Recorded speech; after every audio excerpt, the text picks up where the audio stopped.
God. We give God praise for this new day that He's given us.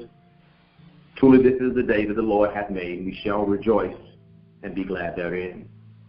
We've been given life, health, and strength, clothed in our right minds. And as a result of having this new day that we've not experienced before, we have an opportunity to start anew, to look at this new day through a new lens of hope, through a new lens of opportunity, through a new lens of life.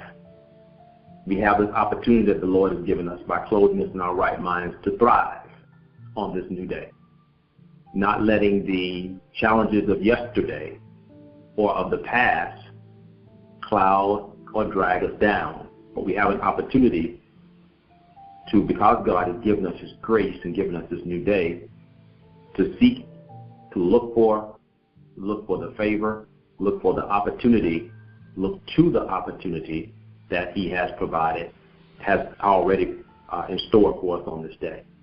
Our study for today is entitled Renewed Might for a Purpose. Scientifically, the human body has to be renewed. In fact, that's one of the reasons for sleep, because the truth of the matter is that our body is rebuilding itself. It's making corrections in things in our functions inside that might not be operating like it should.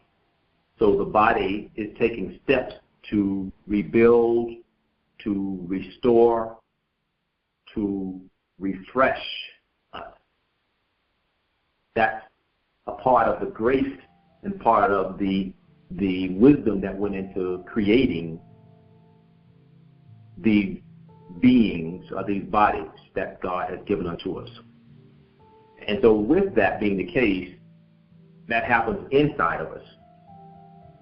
Muscles and sinews are being restored and built, and they're taking all of the good things that you've eaten and ingested and using that to help it in that restorative process, in that healing process.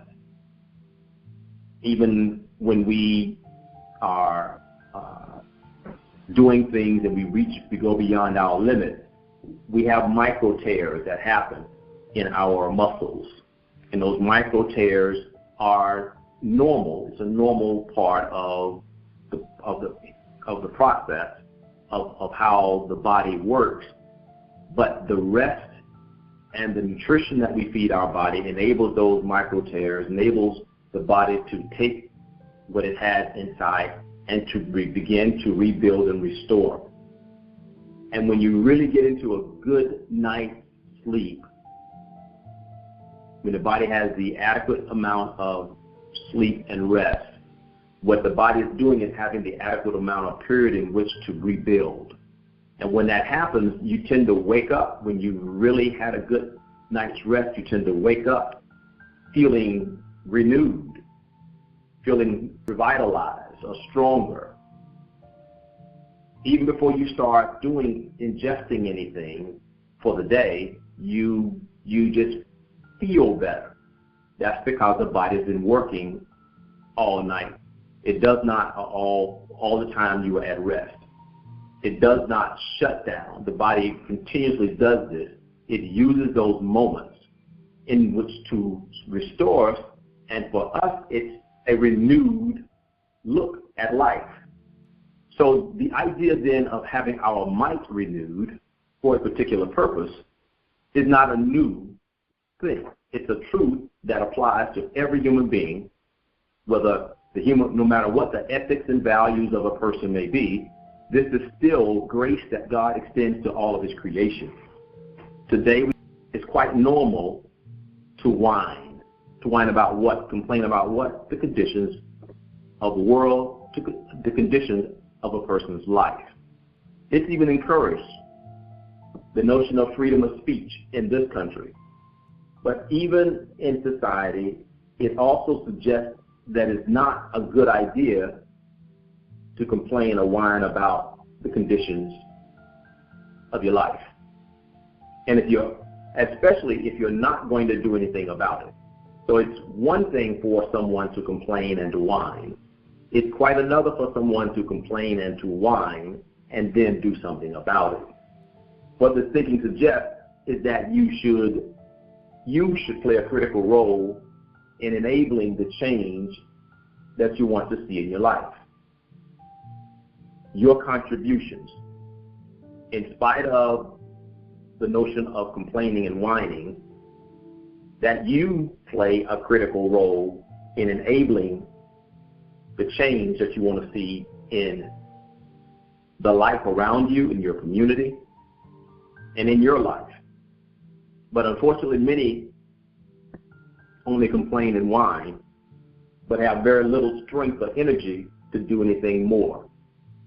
There were, as I was growing up, and as I've traveled to different places, there were people that I've noticed in some communities that may have spent a lot of time communing on the corners and just hanging out and talking on the corners. There's a lot of conversation.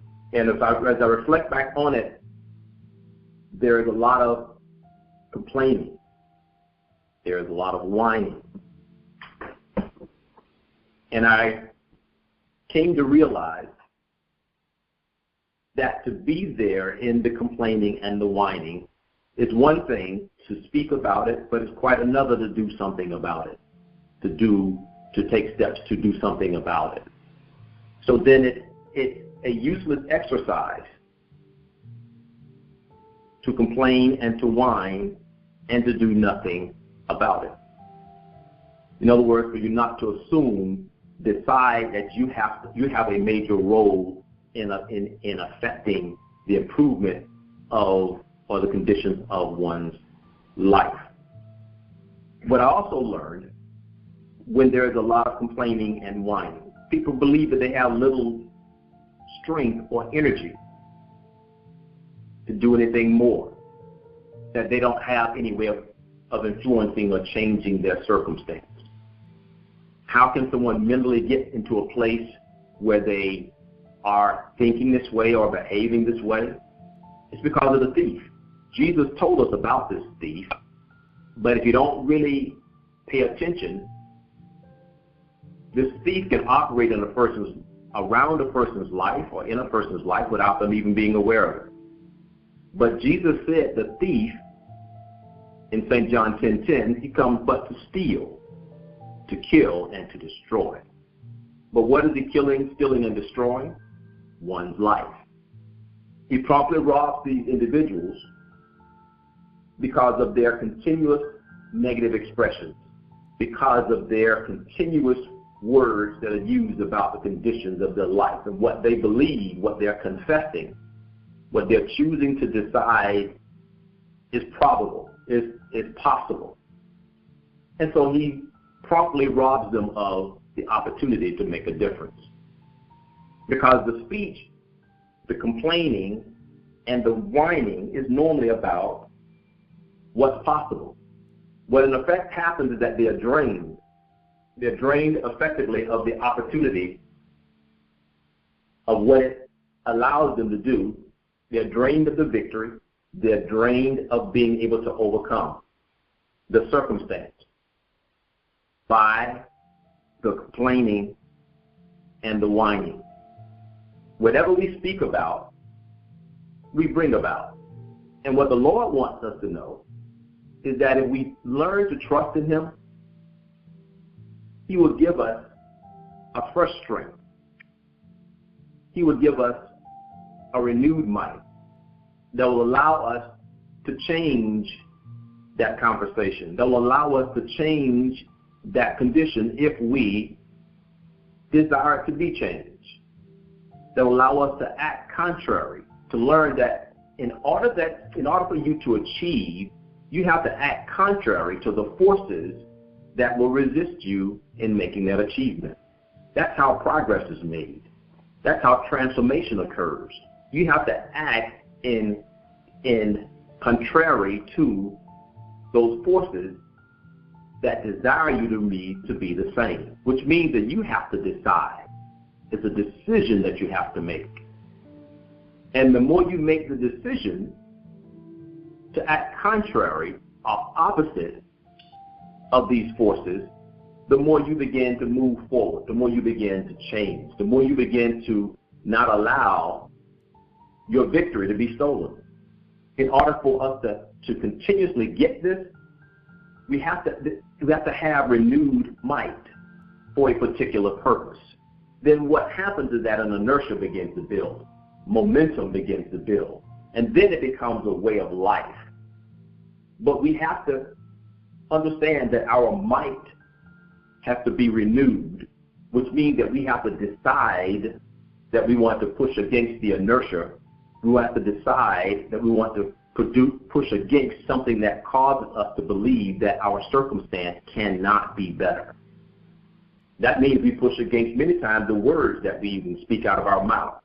We push against, we find ourselves reducing being more careful about the words that come out of our mouth. That's what Jesus brought to the people, for them to be more mindful of the words that come out of their mouth, to help you understand the importance of our might being renewed for a particular purpose or getting this fresh strength. There are 3 Bible spelling words that are going to ground us in our study for today. The first Bible spelling word is complain. This country didn't become what it is today without there being some level of complaining. But it's one thing to complain, it's quite another to complain and what? Decide to do something what? About it. About it. Webster defines this word as meaning to express grief, pain, or discontent. The second definition is find fault. Our second Bible spelling word is akin to the first one, and it is whine. And whine is defined by Webster as meaning a high-pitched, troubled, or complaining cry or sound. It's trying to get you to connect with understanding that complaining and whining is quite normal in this society. But the key is whether or not we, after doing that complaining and whining, do we have the might to do something about it? And that's our third Bible spelling word for this study, the word might. Might is defined by Webster as meaning power to do something. Second definition is force or strength. You may also hear this word used, and when you hear this word used, it also means might, energy.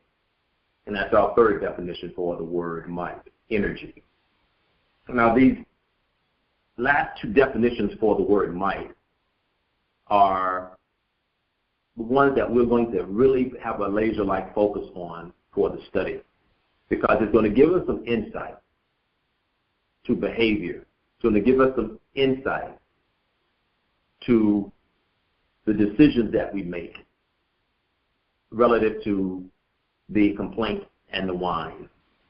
Our fourth definition for the word might is used to express a present condition contrary to fact. That is our fourth definition for the word might. And our final definition for the word might is used to say that something is possible. So when we think about the word might, what we're really talking about is power, energy, or strength to express a present condition contrary to fact. How much power, energy, or strength do you have to express a present condition contrary to fact? So why is that important? That's at the heart of transformation. That's at the heart of change, positive change. having power or energy or strength to express a present condition contrary to fact. The ability to have the energy, the power or strength to talk about a desired state contrary to the fact or current reality that you are facing. The ability to talk about being free contrary to the fact that someone is lashing you with a slave whip. The ability to talk about one day becoming free contrary to the fact that someone has you shackled with iron or steel shackles. The power, energy, or strength that you have to express a condition contrary to the fact that you may be experiencing. This is what might is. Oh, praise be to God, from whom all blessings flow. It is our prayer at Clay Family Ministries that your life has been increased with the increase of God through this study. We appreciate and are thankful for your fellowship during this life skills study segment.